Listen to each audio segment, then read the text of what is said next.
So first off, I know it's been like a couple weeks since I did a video, but that's because I had a couple teeth pulled and it's just been not a great couple of weeks. But anyway, this video is about the Oculus Quest versus the Rift versus the Vive. Kind of an update for where I'm at with VR headsets right now.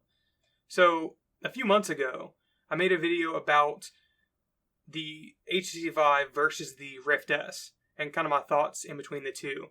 My conclusion was that the Rift S was a great headset, especially the screen, but I love the freedom that the HTC Vive offered because I had the wireless adapter, and not having cables is just fantastic.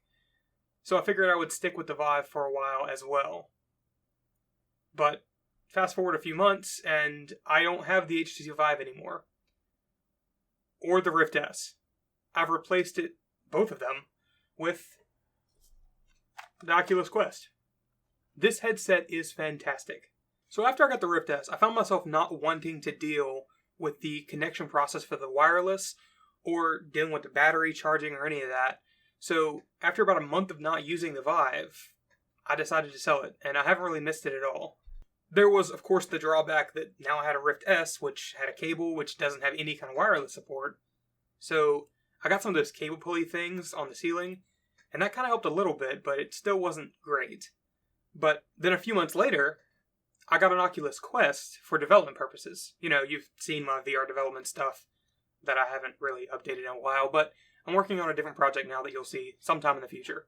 Anyway, I got that for development purposes, and I didn't think I would use it as a primary headset. It would be just for development purposes, and that's pretty much it. But then the second update for Oculus Link came out, and it was damn near indistinguishable from the Rift S, at least in my eyes, which I think are pretty sensitive, being a developer and all that. So I didn't use the Rift S for like 2 months, and I sold it too. The convenience of the Quest, mixed with the power of Oculus Link, was a game changer for me. I have always had connection issues with VR headsets, going all the way back to my first headset, the Lenovo Explorer. It was a Windows mixed reality headset, obviously, but there was always something going wrong with it. I needed to replug in the HDMI cable or the USB cable or something to get it to work. And then with the HTC Vive, before I had the wireless, it was the same problem. It was like every other time I tried to use it, I had to unplug cables and plug them back in, much less than the Lenovo, but it was still a problem. Then I got the wireless, and either my batteries were dead, or the connection just failed sometimes. I mean, don't get me wrong, the wireless on the Vive is fantastic, but it wasn't great. It could have been a lot better. And then I got the Rift S, and it was the worst of them all, actually. It seemed like every time I wanted to use the headset, I had to unplug the cables, plug them back in, log out of Windows, log back in, restart, or do something just to make it work. But Oculus Link just works. Every time I plug it in, without fail, it just works. Well, prior to Oculus software version 18, I did have some strange issues where I would have to restart the headset, but that's not a problem anymore. It just works. And it's one single cable. And if I don't want to use Oculus Link anymore and I need to test stuff standalone, it's standalone. It's the best. It also just keeps getting better with software updates.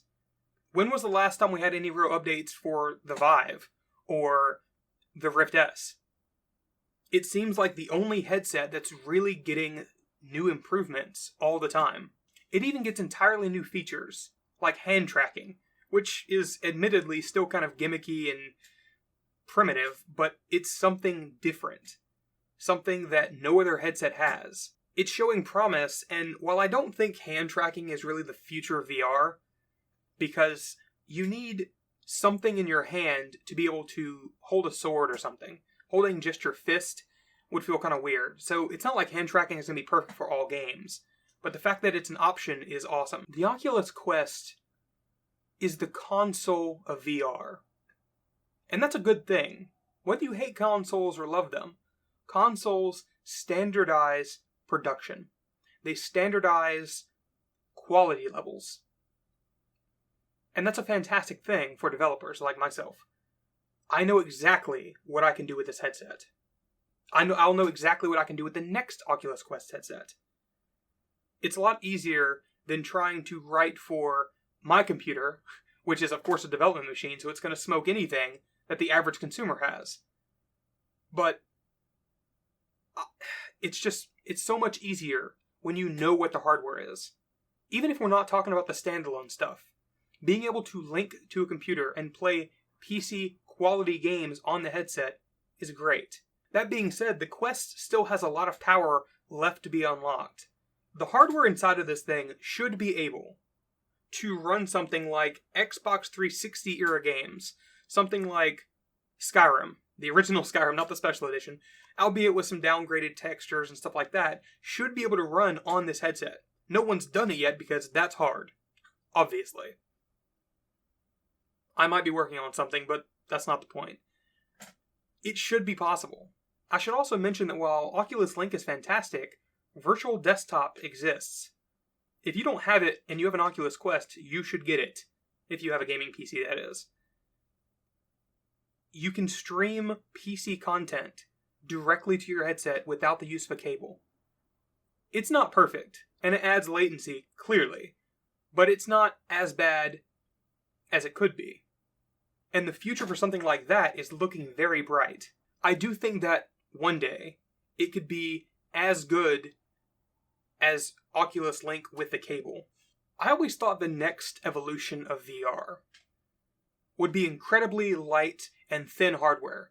Something like the size of glasses.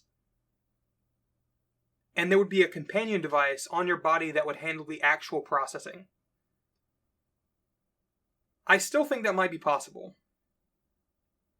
But the power inside the Quest is impressive. And if that's the direction we're heading, I like it a lot. And things are only going to get better. And with the recent leaks of a new possible version of the Oculus Quest coming, I'm more excited than ever about standalone VR and its ability to connect and play PC games and all that. And it's not like we're going to have to wait very long either, because Oculus Connect 7 is in just a couple weeks. Well, I guess they're calling it Facebook Connect 7 now, which is unfortunate, but it's soon. And I'm super excited about the future of VR, like always. Anyway, thanks for watching. Hopefully I'll have a different kind of video up sometime soon. Subscribe or something. I'll see you later.